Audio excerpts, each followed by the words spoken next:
ஆந்திர மாநிலம் நெல்லூர் மாவட்டம் சாவெட்டாபாலம் என்ற ஊரில் 1949ஆம் ஆண்டு ஜூலை 1ஆம் தேதி பிறந்தார் வெங்கையா நாயுடு.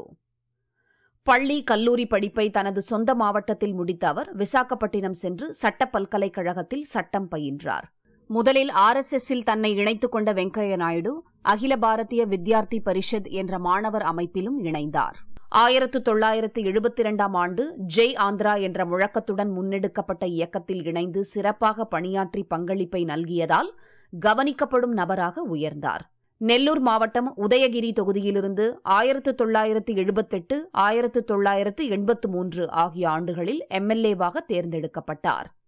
1999ஆம் ஆண்டு வாஜ்பேயி அமைச்சரவையில் ஊரக வளர்ச்சித்துறை அமைச்சரானார்.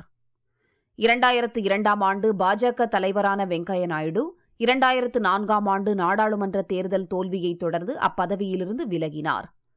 1998, 2004, 2010 என 3 முறை கர்நாடகாவிலிருந்து மாநிலங்களவை MP-யாக தேர்வு செய்யப்பட்டார். 2014இல் மீண்டும் பாஜக ஆட்சி அமைந்தவுடன் மத்திய நகர்ப்புற மேம்பாட்டுத்துறை அமைச்சராக பொறுப்பேற்றார்.